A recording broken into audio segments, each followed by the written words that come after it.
She crashed my honeymoon with a fake medical emergency and destroyed my wedding dress, but her ultimate revenge backfired when Margaret was never in any car accident. What really happened will shock you. I'm Emma, 29, female, and my mother-in-law, Patricia, has spent the last 3 years trying to destroy my marriage and my sanity. If you think you've heard horror stories about difficult in-laws before, trust me when I say that Patricia Reynolds takes it to a whole different level. She's not just difficult, she's downright diabolical. When I first met Michael 3.5 years ago, I thought I'd found my soulmate. He was kind, intelligent, funny, and everything I'd ever wanted in a partner. As an elementary school teacher, I'd learned to read people pretty well, and Michael seemed genuine through and through. The only red flag I noticed was how he got slightly tense whenever his mother called, but I chalked that up to normal family dynamics. Boy, was I wronged out. My first real encounter with Patricia should have been a warning sign. Michael had invited me to Sunday dinner at his childhood home, a beautiful colonial house where Patricia still lived alone since her husband's passing 5 years earlier. I'd spent hours getting ready, wanting to make a good impression. I wore a modest blue dress, brought homemade cookies, and practiced conversation topics in the car. Patricia answered the door with a smile that didn't reach her eyes. She was an elegant woman in her late 50s, with perfectly styled silver hair and the kind of posture that screamed old money. "So you're Emma," she said, looking me up and down like I was a piece of furniture she was considering purchasing. "Michael has told me so little about you." The backhanded compliments started immediately. "What a interesting choice of dress," she said, leading me into the living room. I suppose not everyone can afford designer clothes on a teacher's salary. When I offered her the cookies I'd baked, she examined the container with barely concealed disdain. "How thoughtful. I'll just put these with the store-bought desserts." But it was during dinner that Patricia really showed her true colors. She spent the entire meal telling stories about Michael's ex-girlfriend Jennifer, who apparently was such a lovely girl and came from such a good family. According to Patricia, Jennifer was a successful lawyer, spoke 3 languages, and had been practically perfect for Michael. Every story was designed to highlight everything Jennifer had that I supposedly lacked. Jennifer always brought the most expensive wine when she visited, Patricia said, pointedly looking at the $15 bottle I'd contributed. And she had such refined taste in everything. Her family owned a vineyard in Napa, you know. Michael looked increasingly uncomfortable, but he didn't say anything to defend me. I spent the entire evening feeling like I was auditioning for a role I'd already been deemed unworthy of playing. The second major incident happened when Michael and I had been dating for about 8 months. We decided to take a weekend trip to a charming bed and breakfast about 2 hours away. I'd been looking forward to it for weeks. We both had demanding jobs and rarely got uninterrupted time together. Friday evening, as we were packing the car, Michael's phone rang. It was Patricia, claiming she'd fallen down the stairs and hurt her ankle. She wasn't sure if it was broken, she said, and she didn't want to bother anyone, but she was scared and alone. Of course, Michael immediately wanted to cancel our trip to take care of his mother. I suggested we take her to the emergency room first, just to make sure she was okay, and then we could still salvage part of our weekend. When we arrived at Patricia's house, she was sitting comfortably on the couch, her ankle propped up on a pillow, watching television and eating ice cream. "Oh, you came," she said, as if she hadn't expected us to rush over after her dramatic phone call. "I'm feeling a bit better now, but I'm still so shaken up. Michael, dear, could you stay with me tonight? I just don't feel safe being alone." Her ankle, which she claimed might be broken, seemed to work just fine when she got up to make tea. I watched her walk to the kitchen without so much as a limp. When I quietly pointed this out to Michael, He gave me a look that suggested I was being unreasonable. We ended up spending our entire romantic weekend at Patricia's house, with her directing Michael to wait on her hand and foot while shooting. Me triumphant little smiles when he wasn't looking. Every time I suggested Michael and I go for a walk or even step outside for fresh air, Patricia would suddenly need something urgently. The third incident was what really opened my eyes to Patricia's true nature. Michael had given me a key to his apartment after we'd been dating for a year, and I occasionally stopped by to surprise him with dinner or to grab something I'd left there. One Tuesday evening, I let myself in with plans to cook his favorite meal before he got home from work. The moment I walked into the apartment, I knew something was wrong. All of Michael's furniture had been rearranged. The couch was against a different wall, the coffee table had been moved, and even the pictures on the walls were in new positions. At first, I thought we'd been robbed, that nothing seemed to be missing, just moved.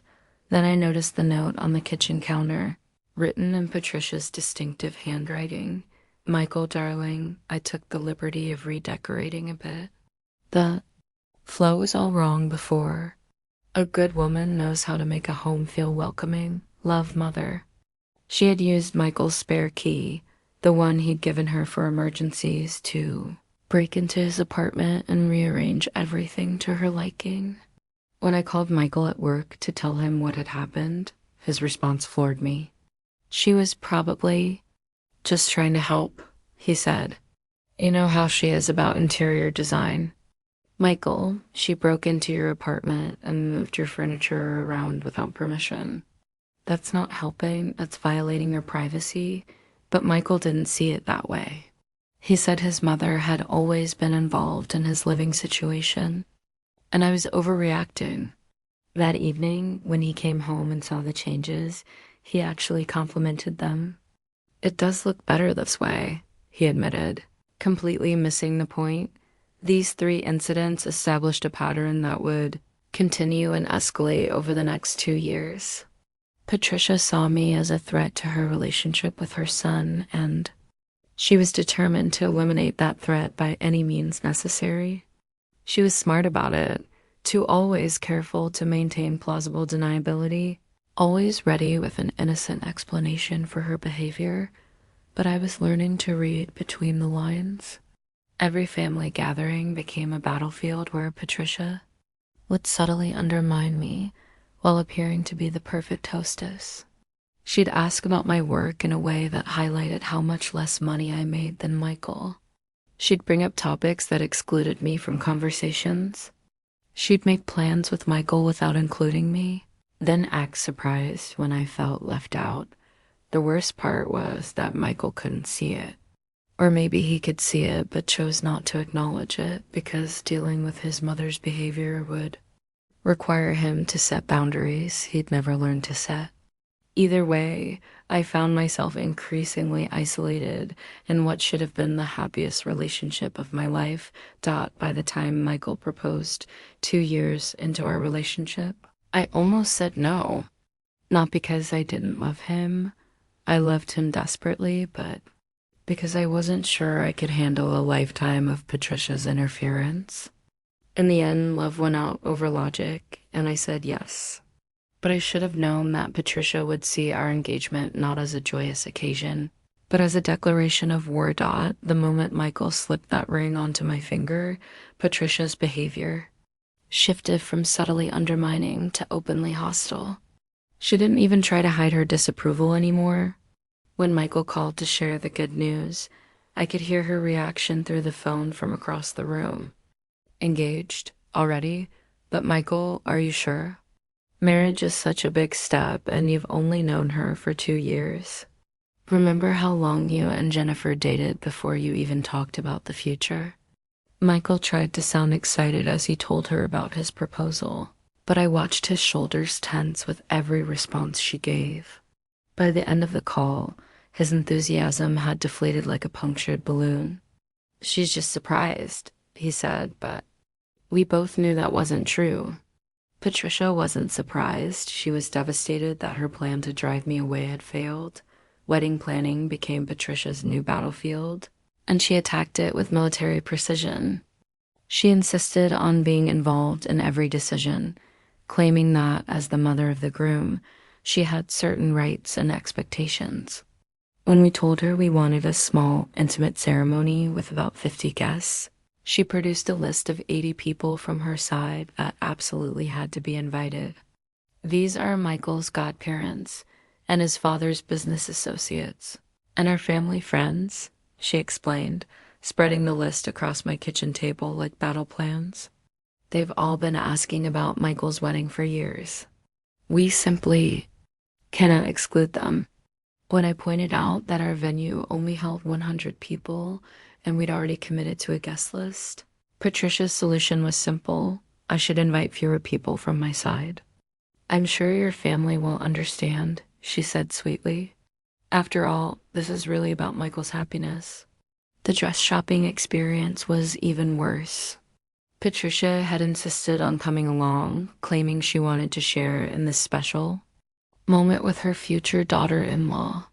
I've been dreaming of this day since I was a little girl trying on wedding dresses with my mom and my best friend Sarah, finding the perfect gown that would make me feel like a princess.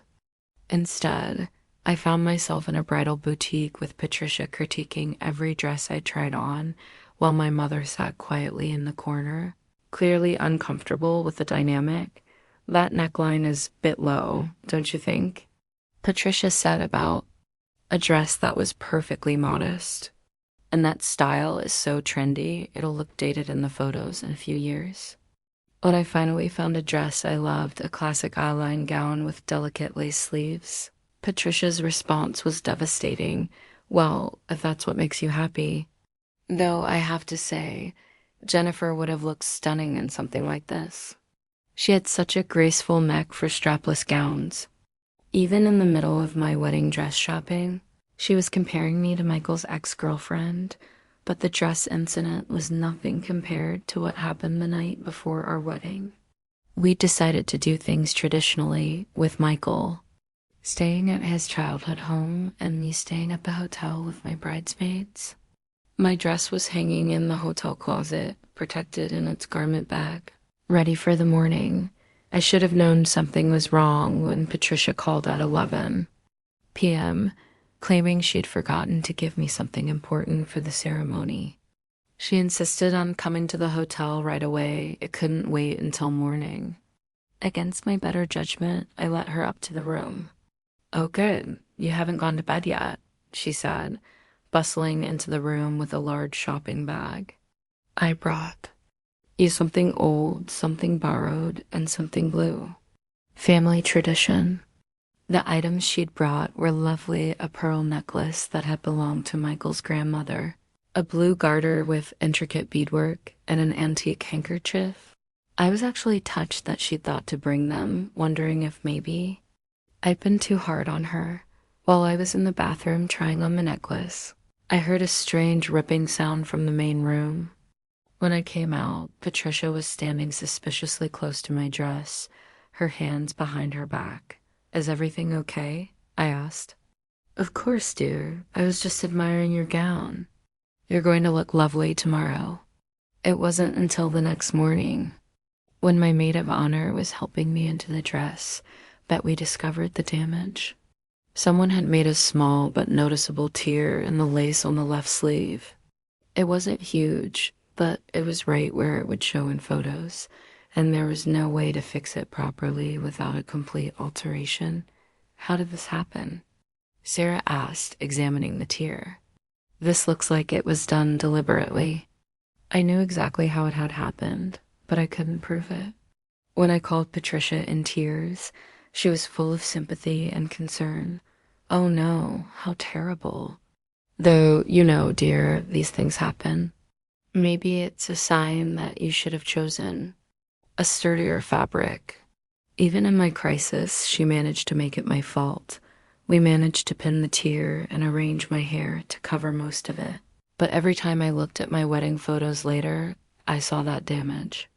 Patricia had literally left her mark on my wedding dress. The ceremony itself was beautiful despite everything. Michael looked handsome in his tuxedo, and when he saw me walking down the aisle, his face lit up with such love that I forgot all about Patricia and dress tears and everything else. For those 20 minutes, it was just us promising to love each other forever. But even during the reception, Patricia couldn't resist stirring up drama. During her mother of the groom speech, she managed to work in 3 separate references to Jennifer and how much she'd meant to the family. She talked about how Michael had such good taste in women and how she was sure this marriage would be different from what she'd expected. The final straw came during the bouquet toss. I was standing with my back to the single women, ready to throw my flowers, when I heard Patricia's voice loud and clear. "Make sure you throw it high, dear. Some of these girls are quite tall." When I turned around, I saw that Patricia had positioned herself right in the middle of the single women, despite being a married woman. Well, widowed, but still. She was actively trying to catch my bouquet at my own wedding. Thankfully, my cousin Rachel caught it instead. But the image of my mother-in-law elbowing aside 20-something women to catch my bouquet became one of those wedding moments that everyone remembered for all the wrong reasons. By the time Michael and I left for our honeymoon, I was emotionally exhausted. We were flying to Italy for 10 days, and I was looking forward to finally having my husband all to myself, away from Patricia's influence and interference. I should have known it wouldn't be that simple. Michael and I had planned our Italian honeymoon for months. We'd booked a beautiful hotel in Tuscany, the kind of place with rolling hills and vineyard views, and rooms with enormous bathtubs perfect for romantic baths. I'd learned basic Italian phrases, researched the best restaurants, and bought 3 new sundresses specifically for the trip. Our first 2 days were absolutely perfect. We explored charming villages, drank wine at sunset, and finally had the uninterrupted time together that we'd been craving. Michael seemed more relaxed than I'd seen him in months, and I started to believe that maybe marriage would create enough distance between us and Patricia for our relationship to flourish. That fantasy lasted exactly 48 hours. We were having breakfast on our hotel's terrace on Wednesday morning when the concierge approached our table with an apologetic expression. "Excuse me, Mr. and Mrs. Reynolds. There is a woman at the front desk who says she is your mother. She says there has been a family emergency." My blood turned to ice. Michael immediately stood up, his face pale with worry. "My mother? Here? Is she okay?" We rushed to the lobby, where Patricia stood with 2 large suitcases, looking perfectly composed despite her claims of emergency. She was wearing a travel outfit that probably cost more than my monthly salary, and her hair was styled as perfectly as always. "Michael, darling," she exclaimed, throwing her arms around him. "Thank goodness I found you. I was so worried I wouldn't be able to track you down." "Mom, what's wrong? What's the emergency?" Michael asked, holding her by the shoulders and searching her face for signs of distress. Patricia's explanation was a masterclass in manipulation. Her dear friend Margaret had been in a terrible car accident and was in the hospital in critical condition. Margaret was apparently like a sister to Patricia, and she was devastated by the news. She couldn't bear to be alone during this difficult time, and she remembered that Michael had mentioned they were staying in Tuscany, so she'd flown out immediately to be with family. "I know I should have called first," she said, dabbing at her eyes with a tissue, "but I was just so upset, and you know how bad I am with all that international calling business. I thought it would be easier to just come straight here." The story was plausible enough, and Patricia seemed genuinely distressed.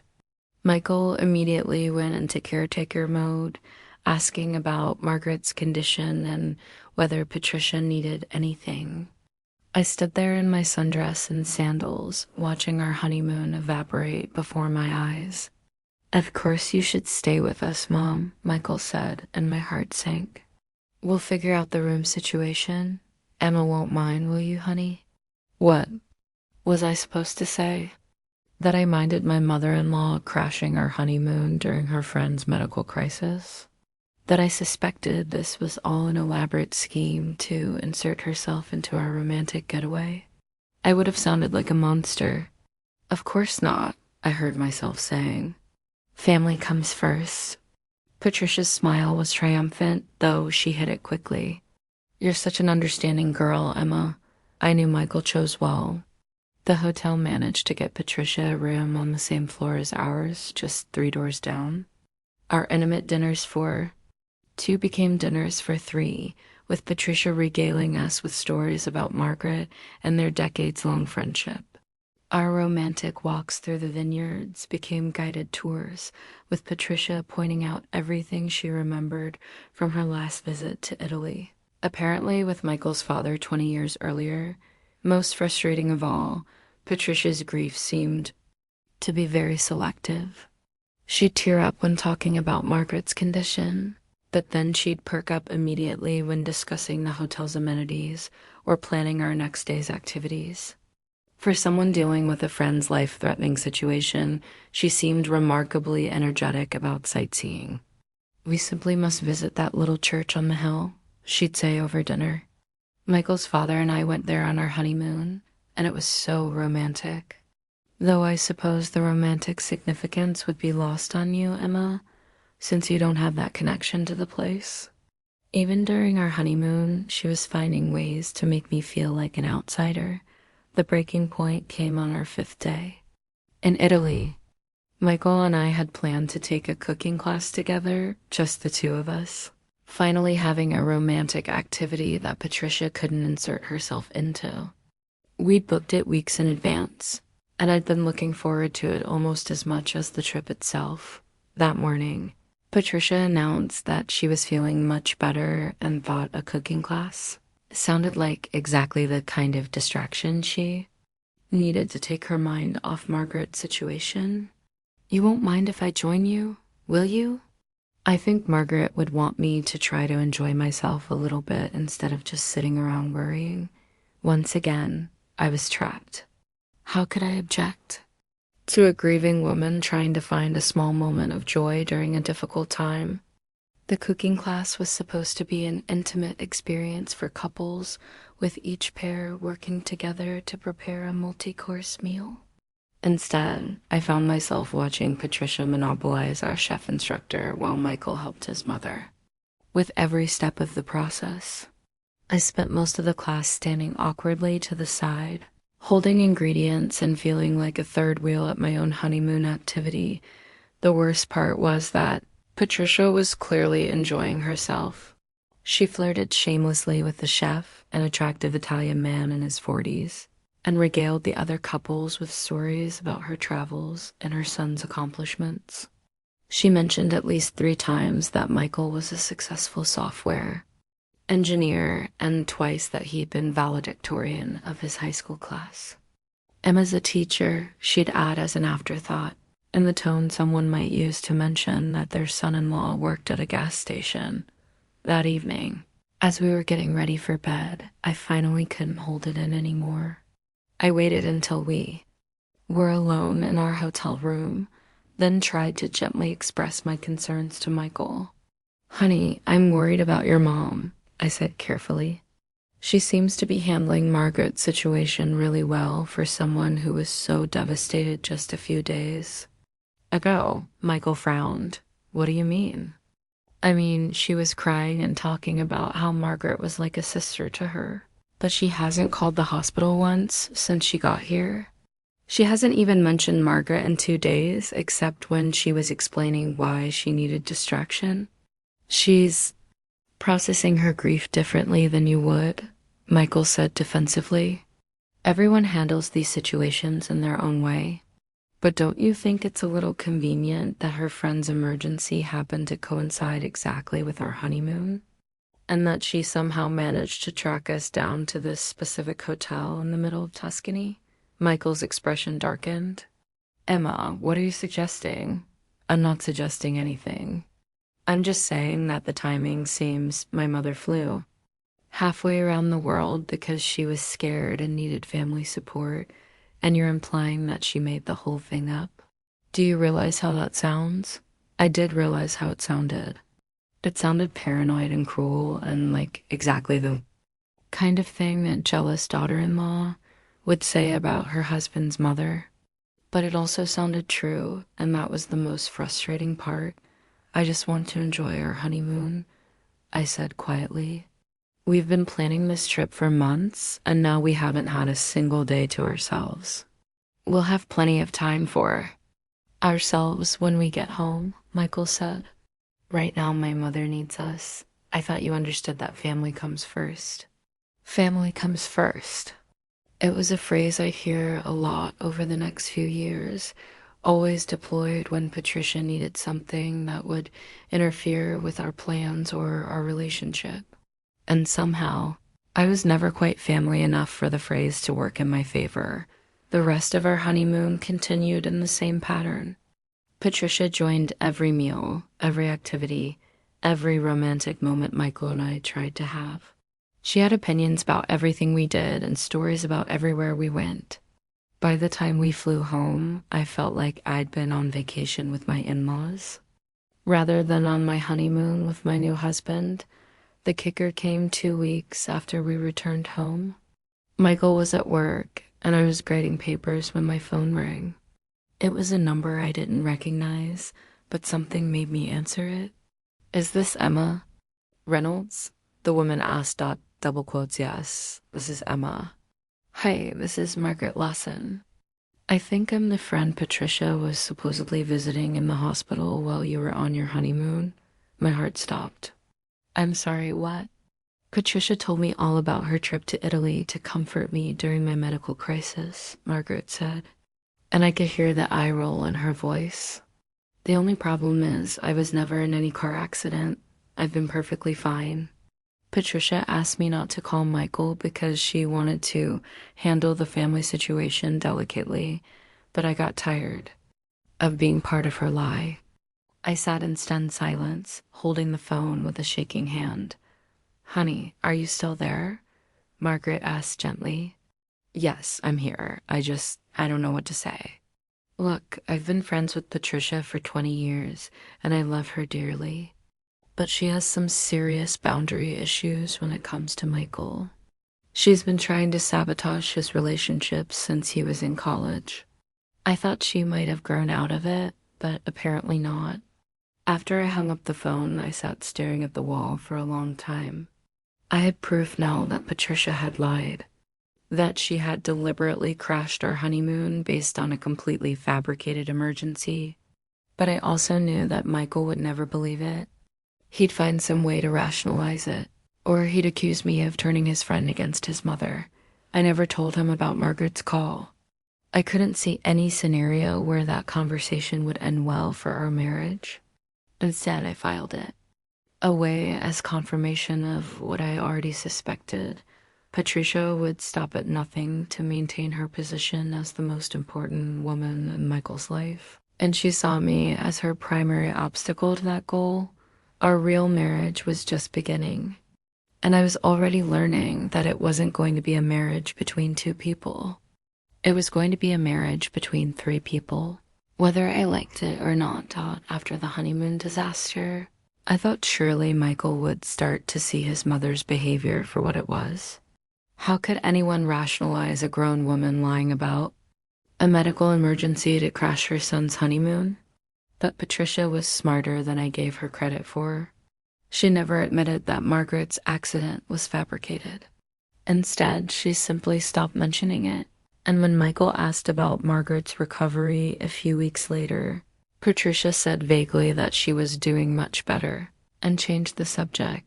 Michael bought a house 6 months after we got married. It was a beautiful 2-story colonial with a large backyard and, unfortunately, a small guest house on the property.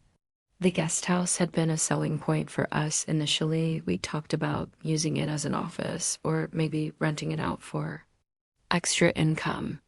We should have realized it would become Patricia's next weapon, The trouble started innocuously enough. Patricia began dropping by unannounced, usually when Michael was at work and I was home alone. As a teacher, I was often home by 4 o'clock, giving her a good window of opportunity to catch me without Michael there to buffer the interaction. I was just in the neighborhood, she'd say, standing on our doorstep with shopping bags or flowers, or some other peace offering designed to make her intrusion seem thoughtful. I brought you some of those cookies you liked from the bakery downtown. I'd never mentioned liking any cookies from any bakery downtown, but pointing that out would have made me seem ungracious. So I'd invite her in, make tea, and endure 30 to 45 minutes of subtle criticism disguised as conversation. These visits always followed the same pattern. Patricia would compliment something about the house, then immediately follow it with a suggestion for improvement. "This living room is so cozy," she'd say, "though it might benefit from better lighting. And have you considered rearranging the furniture? The flow seems a bit awkward." She'd ask about my work in a way that highlighted how little money teachers make. "Still enjoying your little teaching job? It must be so rewarding to work with children, even if the pay isn't very substantial. Michael works so hard to provide for you both." She'd reminisce about Michael's childhood, making sure to emphasize how close they'd always been.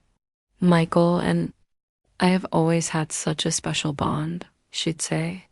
"Even when he was dating other girls, he always came to me for advice about everything. I suppose some mothers and sons just have that kind of relationship." The most infuriating part was that she timed these visits perfectly. She'd leave about 15 minutes before Michael typically got home from work, so by the time he arrived, I'd be frustrated and on edge from dealing with his mother, while she was safely gone and couldn't be blamed for my mood. When I tried to tell Michael about these daily visits, he seemed genuinely surprised that I found them problematic. "She's trying to build a relationship with you," he said. "Isn't that what you wanted?" "I wanted her to respect our boundaries and treat me with basic courtesy," I replied. "Showing up unannounced every day isn't building a relationship. It's asserting dominance. You're reading too much into it." "She's probably just lonely." The loneliness excuse became Patricia's golden ticket to justify any intrusion. She was a widow, after all, and Michael was her only child. Surely we couldn't begrudge a lonely widow wanting to spend time with her family. The unannounced visits escalated when Patricia started bringing tools of improvement. She'd arrive with fabric samples for curtains she thought would look better in our living room. She'd bring paint swatches for walls that she felt needed updating. She'd show up with measurements she'd taken during previous visits and catalogs of furniture that would really complete the space. "I have such an eye for interior design," she'd explain. "It would be a shame not to use my talents to help you make this house a real home." The fact that I liked our house exactly the way it was seemed irrelevant to Patricia. She'd already decided how it should look, and she was going to make that vision a reality, whether I wanted her help or not. Things reached a tipping point when I came home from work one day to find Patricia in my kitchen, going through my cabinets with a notepad and pen. "Oh, good, you're home," she said cheerfully, as if finding your mother-in-law conducting an inventory of your belongings was perfectly normal. "I'm making a list of things you need for proper entertaining. Michael mentioned that you two might want to start hosting dinner parties, and your current dishware really isn't sufficient for anything formal." She'd gone through my china cabinet, my silverware drawer, and apparently my linen closet, because she had opinions about my tablecloths as well. "We'll need to get you proper cloth napkins," she said, making notes.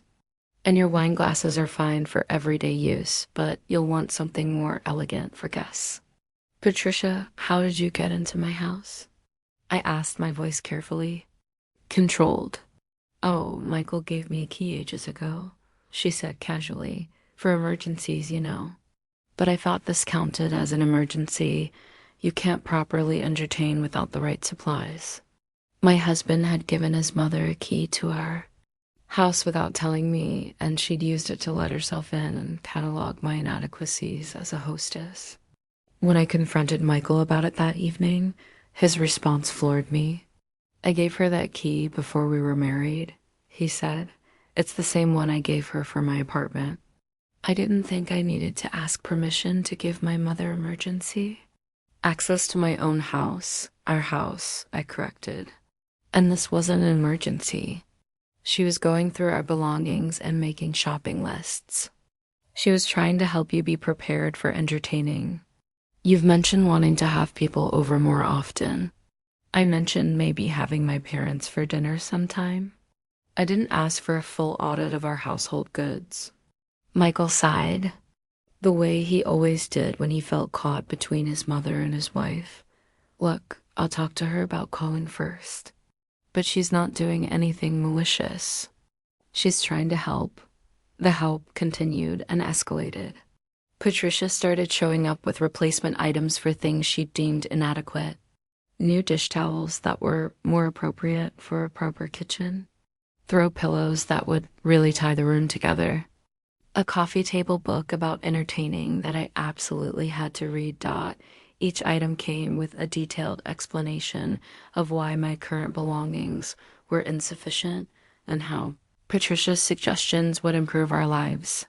It was death by 1,000 paper cuts, each individual incident too small to seem worth fighting about. But the cumulative effect was that I was slowly losing control of my own home. The guest house became Patricia's next target. She started making comments about how convenient it would be to have somewhere to stay when she visited late or when the weather was bad. "It seems such a shame to have that lovely little space sitting empty," she'd say. "Michael's father and I always dreamed of having a guest house for family." Michael, who had inherited his father's generous nature along with his inability to set boundaries with his mother, thought it was a lovely idea. She could stay there when she visits. He said it would give her independence while still keeping her close to family. "She lives 20 minutes away," I pointed out. "She doesn't need somewhere to stay when she visits. She needs to stop visiting every single day." But Michael had already made up his mind. Within 2 months, Patricia had moved half her belongings into our guest house and was treating it like her second home. She'd arrive in the morning with coffee and newspapers, settle into her space, and then wander over to the main house throughout the day to check on things. Having Patricia living in our backyard changed everything about our marriage. We couldn't have a private conversation without wondering if she was listening. We couldn't walk around our own house in comfortable clothes without worrying about her popping over unannounced. We couldn't have any kind of intimate moment without the constant awareness that Michael's mother was 50 feet away. The final straw came when I discovered that Patricia had been going through our mail. I came home from work to find her sitting at her kitchen table with a stack of open envelopes in front of her. "I was just helping you stay organized," she explained when she saw my expression. "There were some bills that looked urgent, and I wanted to make sure you didn't miss anything important." She'd opened our credit card statements, our mortgage paperwork, and a letter from my doctor's office. She knew exactly how much money we made, how much we owed, and apparently what medical tests I had done recently. "This is completely unacceptable," I told Michael that night. "Your mother opened our mail. That's a federal crime." She was trying to help, Michael said automatically, but I could tell even he was starting to feel uncomfortable with his mother's behavior. She violated our privacy. She's living in our backyard, going through our belongings, opening our mail, and treating our house like her personal property. This has to stop. Michael was quiet for a long time, staring at the stack of open mail on our dresser. Finally, he said, "I'll talk to her." But talking to Patricia was like trying to negotiate with water. She'd agree to whatever boundaries. Michael suggested apologize for any misunderstandings and then completely ignore everything they'd discussed. The mail opening stopped, but she found new ways to insert herself into our lives. She started helping with yard work, which meant redesigning our landscaping to match her preferences. She began organizing our garage, which somehow resulted in half of our belongings being donated to charity without our knowledge. She offered to help with groceries, which meant she'd do our shopping and come back with everything she thought we should be eating instead of what was on our list, living.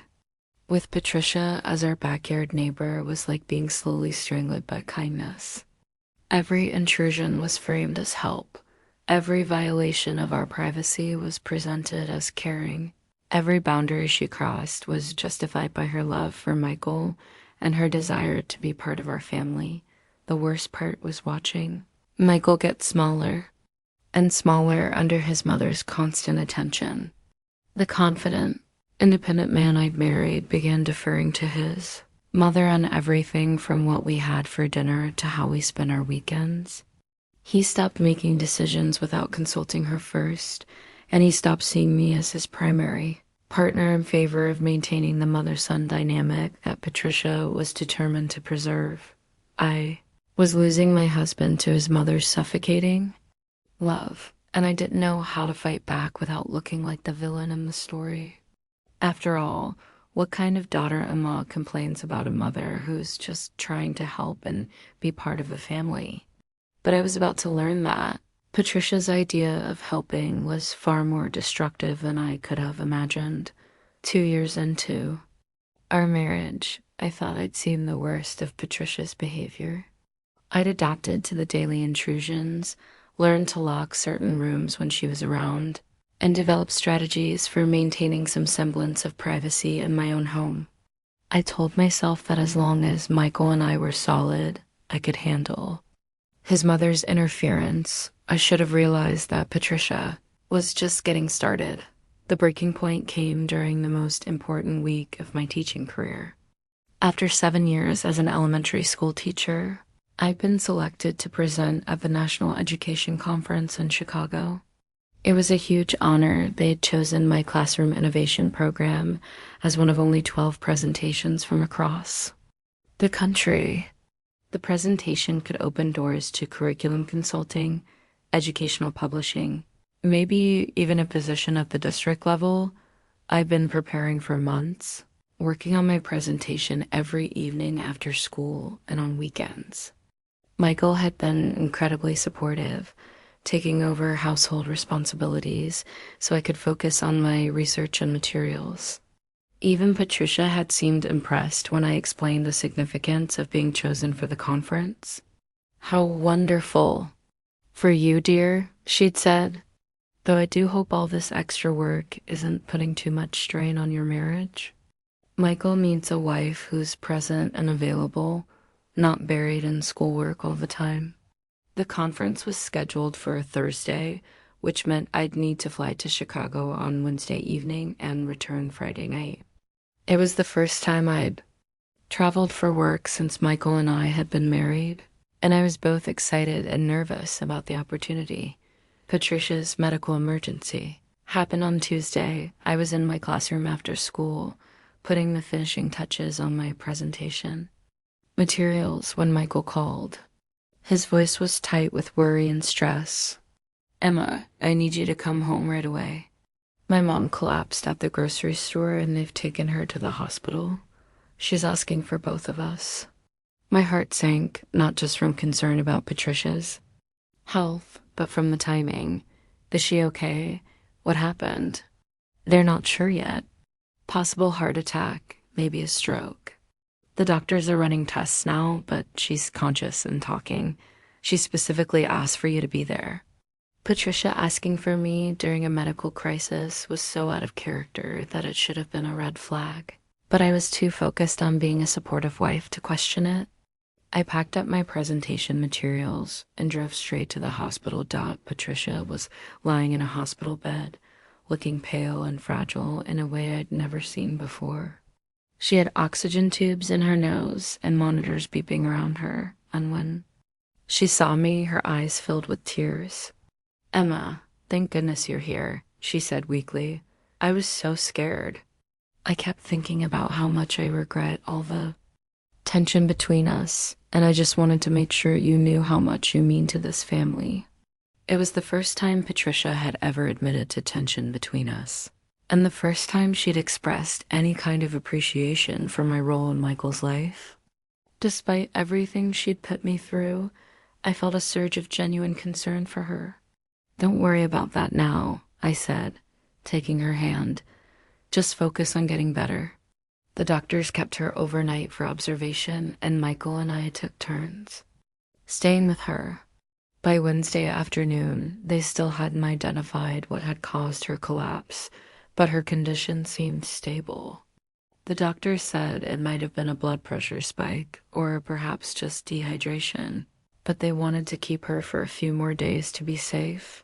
That's when Patricia dropped her bombshell. "Michael, I'm so scared," she said, her voice trembling. "What if something happens to me while you're all the way across the country? What if this happens again, and you're not here?" I stared at her in confusion. Across the country? "Michael's not going anywhere." Patricia looked between Michael and me with wide, innocent eyes. "Oh," I thought. "Didn't you tell me that you both were traveling to Chicago for Emma's conference?"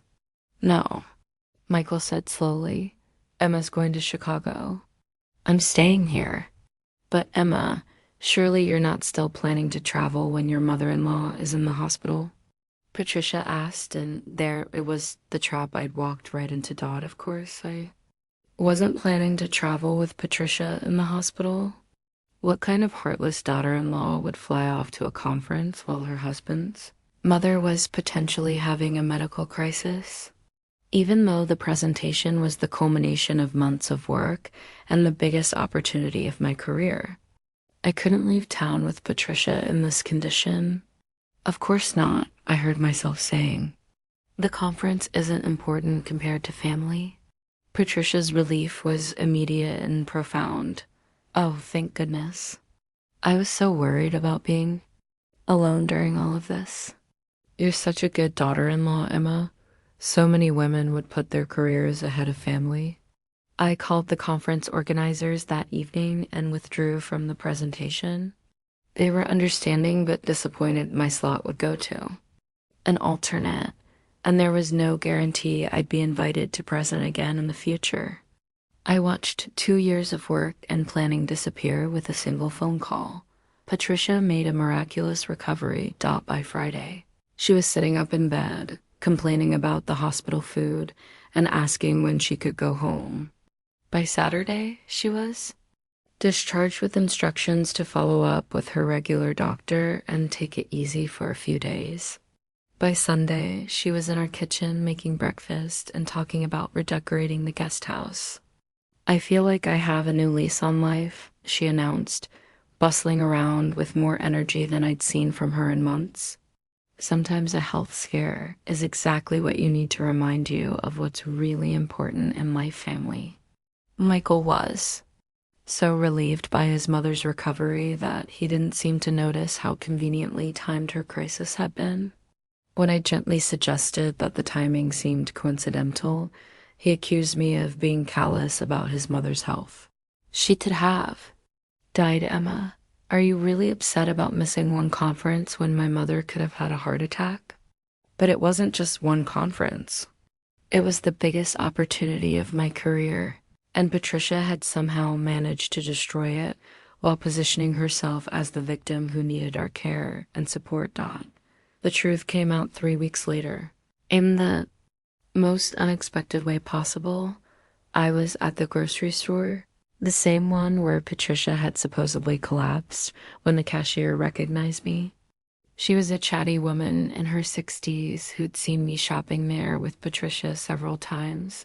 "How's your mother-in-law doing?" she asked as she rang up my groceries. "I heard she had some kind of episode here a few weeks ago." "She's doing much better, thank you," I said politely. "That's good to hear." Though I have to say, it was the strangest thing.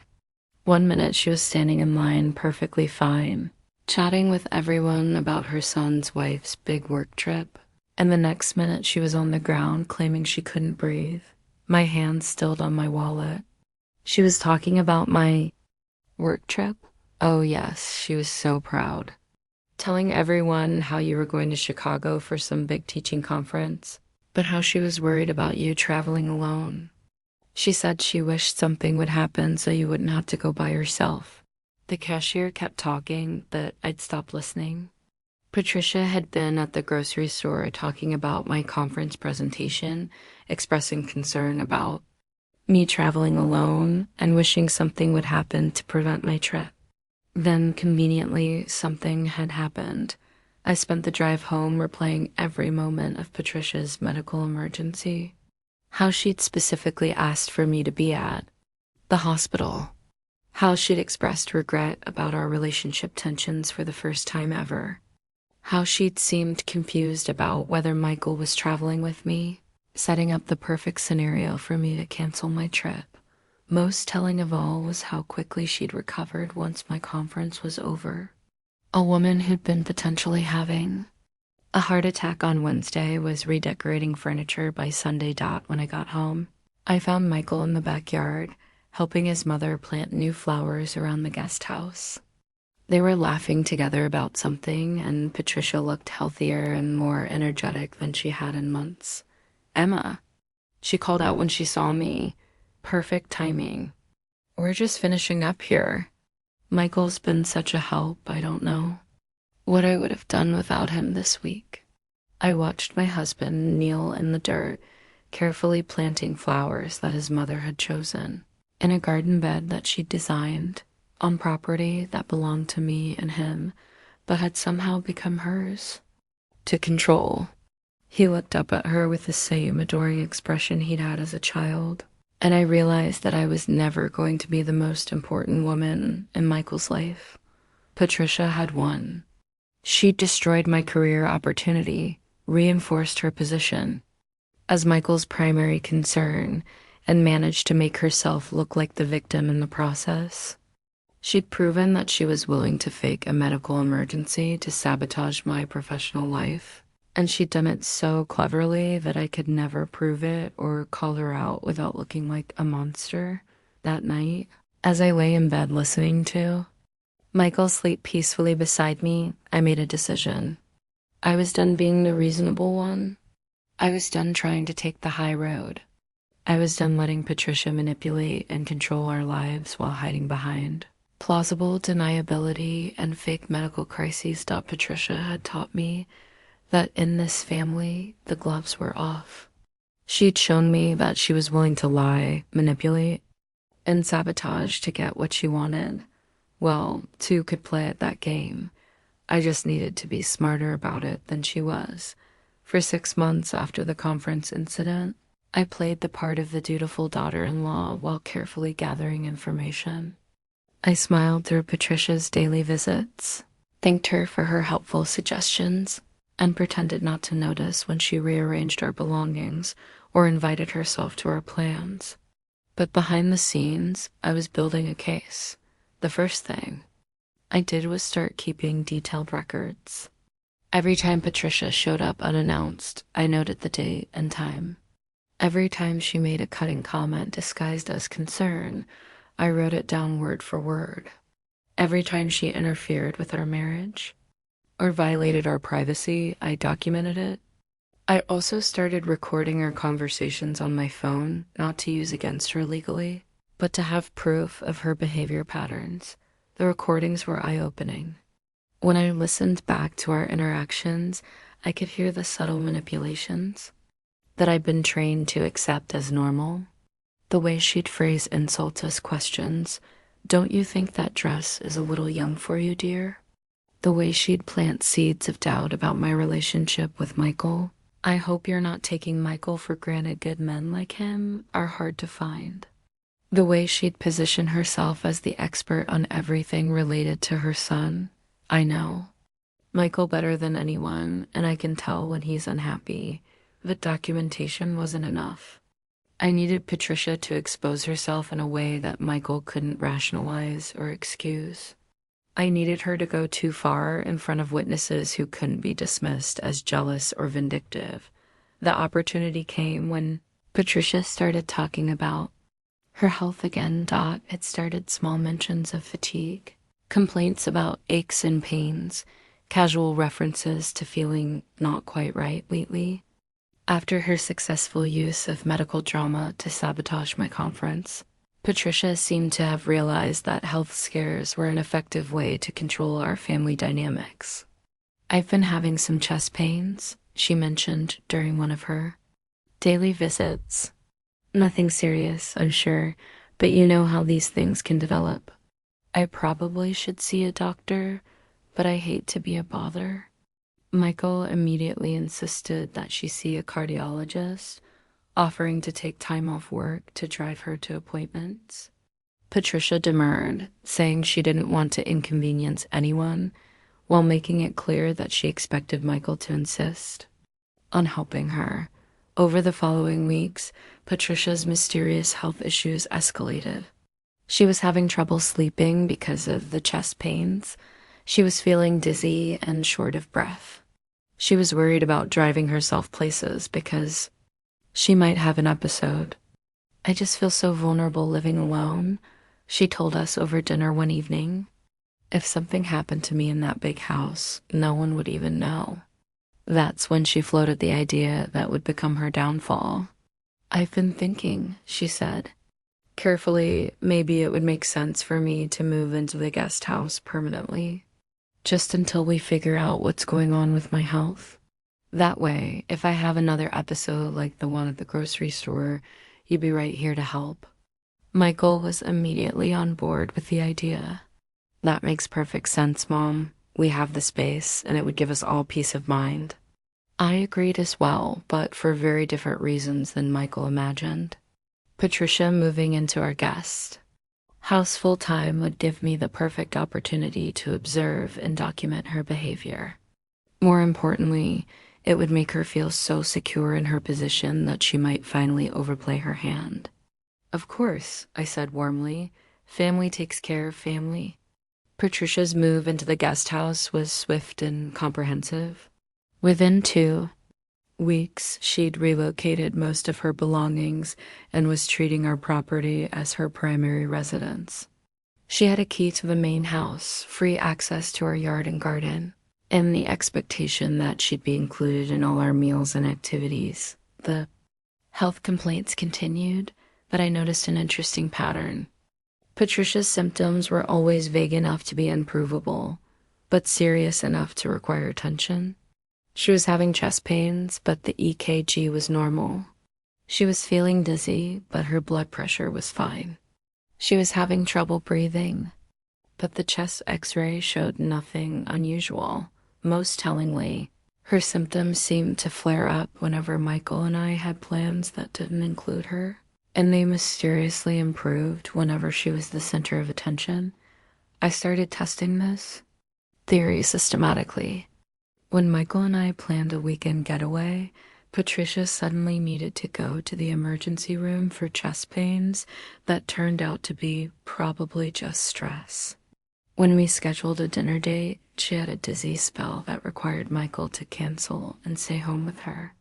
When I had friends over for a book club meeting, Patricia felt too weak to stay in the guest house alone and needed to rest on our living room couch. After 2 months of documenting this pattern, I was ready to set my trap. The opportunity came when Michael's company announced their annual holiday party, a formal event at an upscale hotel that he'd been looking forward to for weeks. It was important for his career to attend, and as his wife, I was expected to be there as his partner. As soon as Michael mentioned the party, I knew Patricia would find a way to sabotage it. Sure enough, the week of the event, her health took a dramatic turn for the worse. I'm so worried, she told us over dinner Monday night. The chest pains are getting worse, and I'm having trouble catching my breath. I think I might need to go to the hospital again. Do you want me to take you to the emergency room right now? Michael asked, immediately concerned. No, Patricia said bravely. I'll try to make it through the week. Though I have to say, the thought of being alone this Friday night when you're at that party has me really anxious. Stress makes all my symptoms worse, you know? I saw Michael's internal conflict play out across his face. He wanted to attend the party, but he couldn't bear the thought of his mother suffering alone while he was out socializing. "Maybe I should skip the party," he said. "It's not worth it if you're not feeling well." This was the moment I'd been waiting for. "Actually," I said carefully, "I have an idea. What if we throw our own party here instead? We could invite people over for dinner, and that way we could keep an eye on Patricia while still celebrating with Michael's colleagues." Patricia's eyes lit up at the suggestion, though she tried to hide her enthusiasm. "Oh, you don't need to go to all that trouble for me. It's no trouble at all," I insisted. "In fact, it sounds like much more fun than a stuffy hotel party. We could make it a fundraising dinner, to help with your medical expenses. I'm sure people would love to contribute to such a good cause." The fundraising angle was brilliant, even if I said so myself. It positioned Patricia as the guest of honor while also setting up the perfect scenario for her to be exposed. If she was really as sick as she claimed, a party in her honor would be inappropriate. But if she was faking her symptoms for attention, she wouldn't be able to resist being the center of everyone's concern and sympathy. "That's such a thoughtful idea," Patricia said, and I could practically see the wheels turning in her head. Though I'd hate for people to feel obligated to contribute money, it's not about obligation, I assured her. It's about community. People want to help when someone they care about is going through a difficult time. Michael was enthusiastic about the plan, and within days, we'd organized a dinner party for 15 people, including Michael's colleagues, some family friends, and a few of our neighbors. I made sure to invite Margaret, Patricia's supposed best friend who'd never been in a car accident.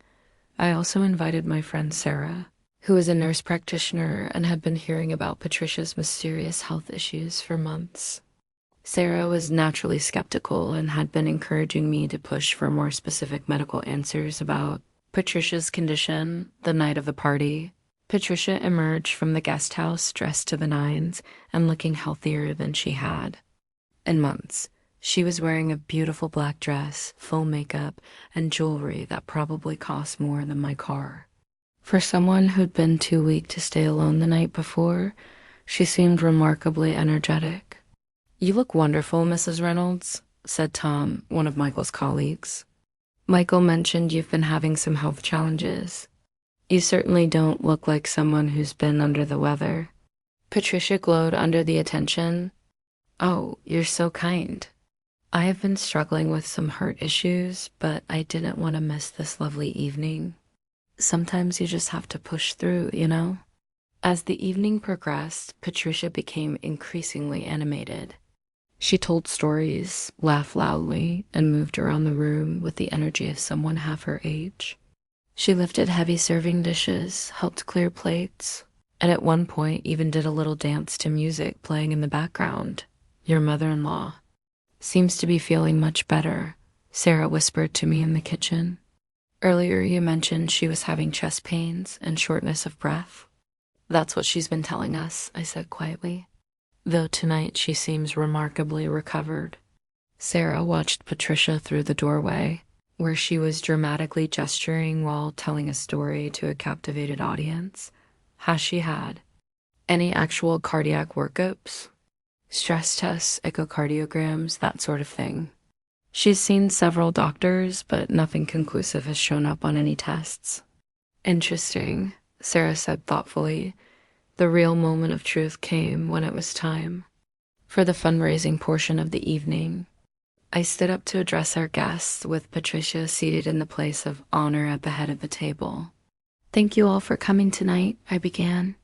"As you know, we're here to support Patricia during a difficult time. She's been dealing with some serious cardiac issues, and the medical expenses have been overwhelming." Murmurs of sympathy rippled around the table, and Patricia dabbed at her eyes with a napkin. "Patricia, would you like to say a few words about what you've been going through?" I asked. "I think it would help people understand how much their support means to you." This was the moment of truth. If Patricia was genuinely ill, she'd decline to speak or give a brief, heartfelt thank you. But if she was faking it for attention, she wouldn't be able to resist the spotlight. Patricia stood up slowly, one hand pressed to her chest in a gesture of fragile bravery. "I'm so touched by all of this support," she began, her voice trembling with emotion. "This has been the most frightening time of my life. The doctors think I might need major surgery, possibly even a heart transplant. A heart transplant." She'd never mentioned anything remotely that serious to Michael or me. She was now claiming to need one of the most extreme cardiac procedures possible, all while standing strong and addressing a room full of people. "I've been trying to be brave for Michael's sake," she continued, "but there are nights when I wonder if I'll ever see my grandchildren." We didn't have children, but that was apparently beside the point. The uncertainty is almost worse than the physical pain. As Patricia spoke, I watched the faces around the table. Most people looked appropriately concerned and sympathetic, but Margaret looked confused and Sarah looked increasingly skeptical. "Patricia," Margaret interrupted gently, "I thought you told me last week that the doctor said your heart was fine. Didn't you say the chest pains were probably just acid reflux?" The room went completely silent.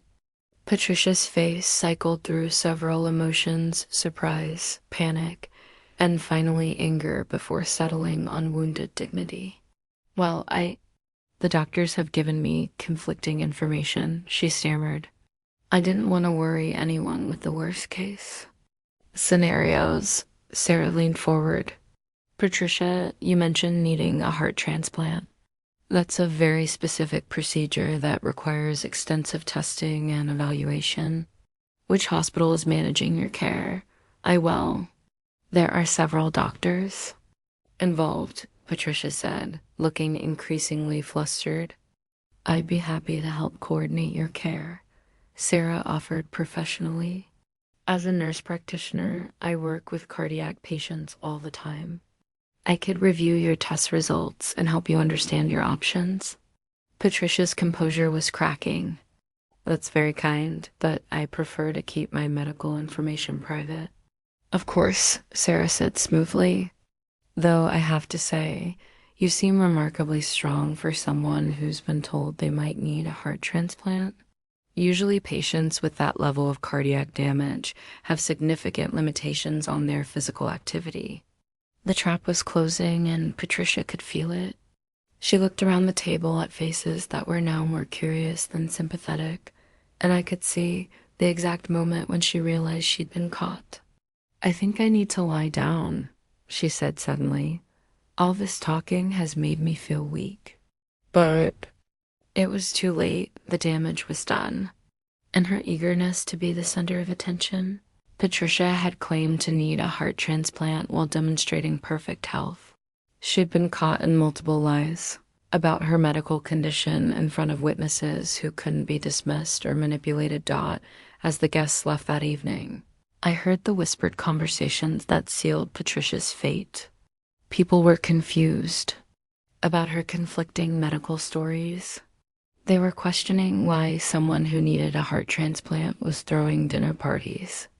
Most damaging of all, they were starting to wonder what else Patricia might have been lying about. Michael stood in our living room after the last guest had gone, staring at the donations that had been left for his mother's medical expenses. The total was substantial, over $2,000 that people had contributed out of genuine concern for someone they thought was desperately ill. "Michael," I said gently, "we need to talk about your mother's health claims." For the first time in our marriage, Michael didn't immediately jump to defend Patricia. Instead, he looked tired and confused, and maybe, finally, ready to see the truth about his mother's behavior. The reckoning had begun. The week following the dinner party was the quietest our house had been in 3 years. Patricia had retreated to the guest house and stayed there, apparently too emotionally drained from the evening to make her usual daily visits to the main house. Michael was uncharacteristically subdued. spending long hours at work and avoiding conversations about his mother's medical claims. I knew he was processing everything he'd witnessed at the dinner party, and I gave him space to work through it. But I also knew that Patricia would eventually emerge from her self-imposed exile with a new strategy to regain control of the situation. She was too smart and too determined to simply admit defeat. Sure enough, on Thursday evening, she knocked on our back door with red-rimmed eyes and a carefully crafted explanation for everything that had happened. "I owe you both an apology," she said, settling into our kitchen chair with a heavy sigh. "I've been so scared about these health issues that I think I got confused about what different doctors were telling me. When Sarah started asking those detailed questions, I panicked and said things that weren't accurate. It was a masterful piece of manipulation, acknowledging fault while maintaining innocence, appearing vulnerable while avoiding accountability. She was positioning herself as a frightened, confused woman who'd made honest mistakes under stress, rather than someone who deliberately lied for attention and sympathy. "The truth is," she continued, "I've been so terrified of being alone with these health problems that I exaggerated the severity to make sure you'd stay close. I know it was wrong, but I was just so scared." Michael's face softened immediately. This was exactly the kind of explanation that would allow him to forgive his mother without having to confront the full extent of her manipulation. She wasn't a liar, she was just scared. She wasn't manipulative, she was just vulnerable, but I wasn't going to let her off the hook that easily. "Patricia," I said calmly, "I need to ask you about something else. Do you remember Margaret's car accident last year? The one that happened during our honeymoon?" Patricia's eyes sharpened, but she maintained her expression of confused vulnerability.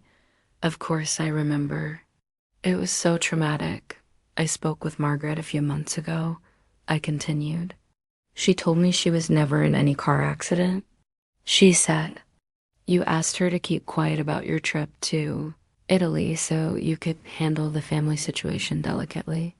The silence in the kitchen was deafening. Michael turned to stare at his mother, his face cycling through confusion, disbelief, and slowly dawning understanding. That's not." Patricia stammered, but for the first time since I'd known her, she seemed to be at a complete loss for words. "So you lied about Margaret's accident to crash our honeymoon," I said. "You lied about having chest pains to make me miss my conference presentation. And you've been lying about needing a heart transplant to get attention and sympathy. Is there anything else you'd like to explain while we're being honest?" Patricia's mask of vulnerability slipped completely, revealing the calculating woman underneath. "How dare you interrogate me like this?" she snapped. "I'm Michael's mother. I was part of his life long before you came along, and I'll be part of it long after you're gone." "Mom," Michael said quietly, and something in his tone made both Patricia and me turn to look at him. "Is it true? Did you lie about Margaret's accident?" Patricia looked at her son, really looked at him, and seemed to realize that this moment would define their relationship going forward. She could continue lying and potentially lose him forever, or she could come clean and hope for forgiveness. She chose to lie. "Emma is trying to turn you against me," she said, reaching for Michael's hand.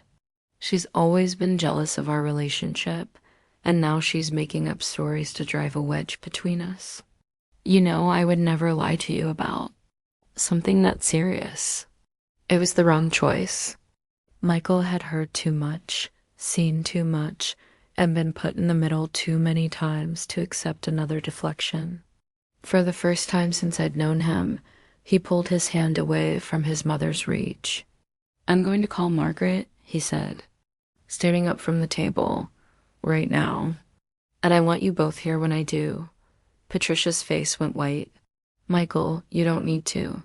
"Yes, I do," he said firmly. "Because if Emma is lying, then Margaret will confirm your story. And if you're lying, then I need to know that too." Michael put the call on speakerphone. Margaret answered on the second ring, and her voice filled our kitchen with uncomfortable truth. Michael, honey, how are you? How's that sweet wife of yours?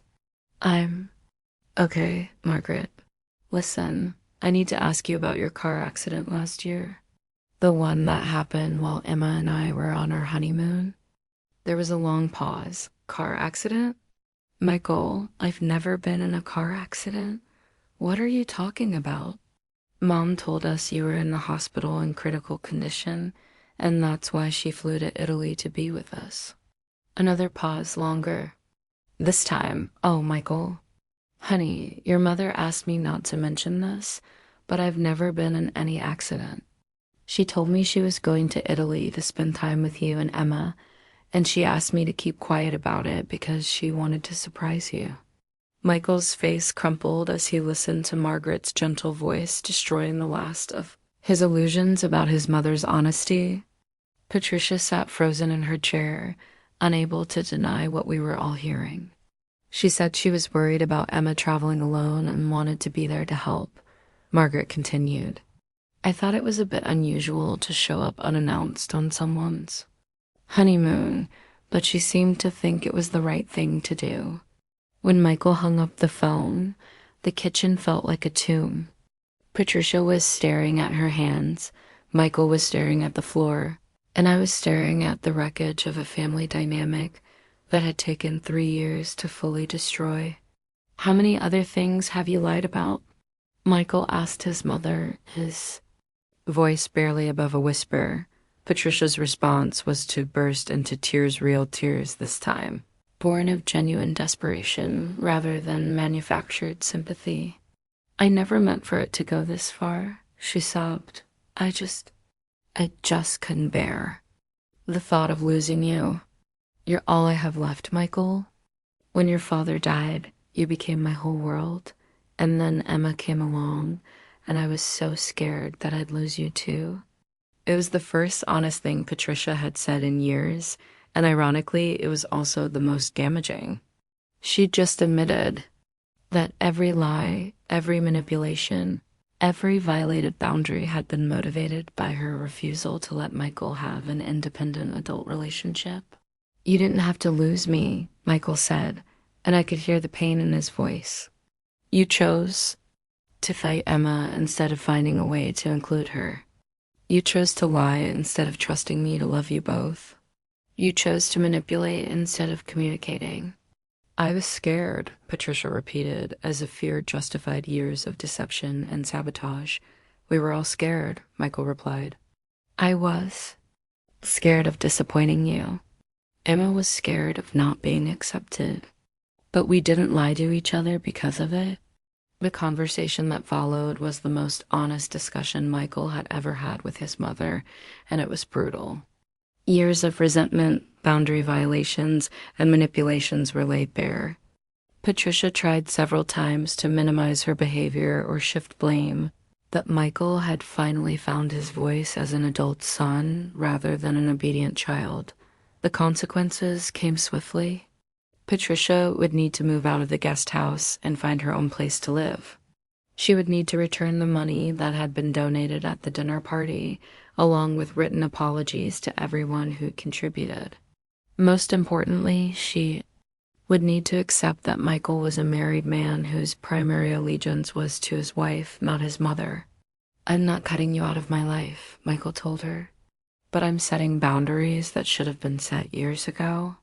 Emma and I are a team, and anyone who can't respect that, including you, won't be part of our daily lives. Patricia's response was predictable.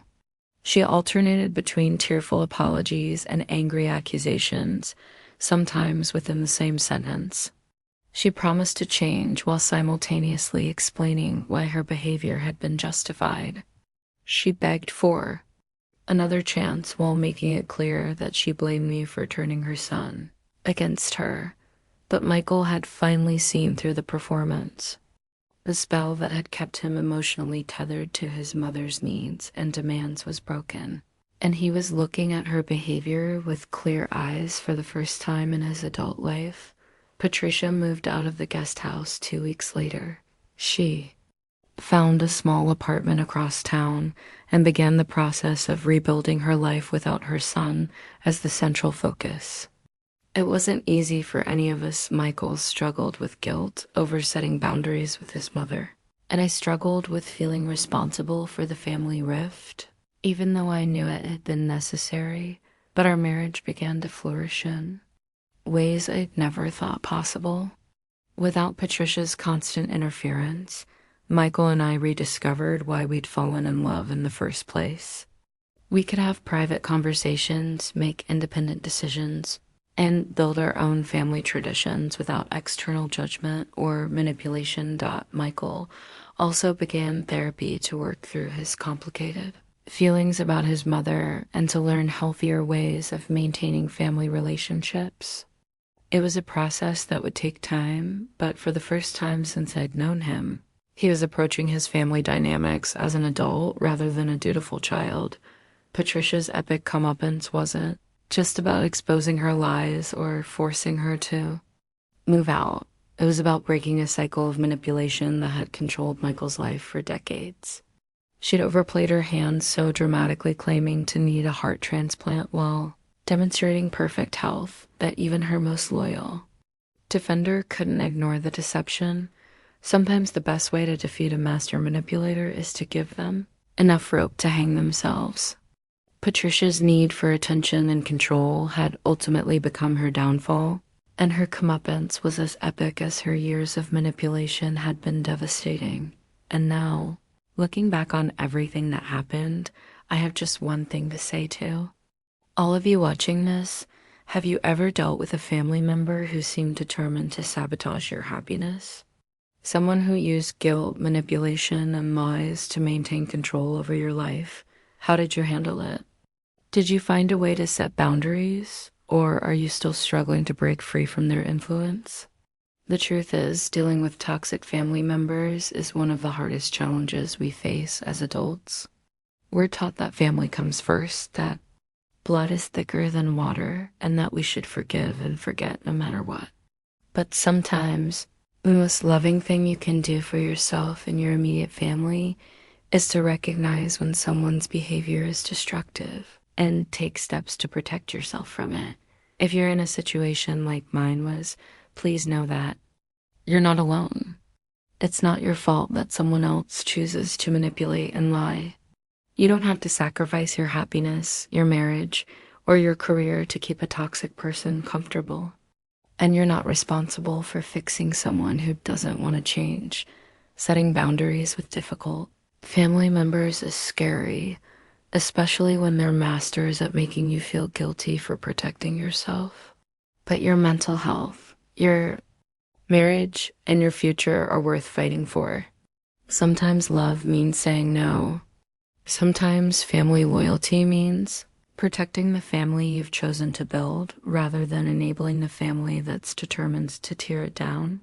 After listening to today's story, perhaps it has raised some new questions in your mind about the relationships in your own life. Every day on Reddit, new experiences and moments create fresh stories about family dynamics, boundary setting, and the complex relationships we navigate as adults. We are all human, trying to figure out how to love our families while also protecting ourselves from those who would use that love against us. If you enjoyed this story, feel free to share it with someone who might need to hear it. Thank you for your time, and don't forget to keep an eye out for more stories coming soon.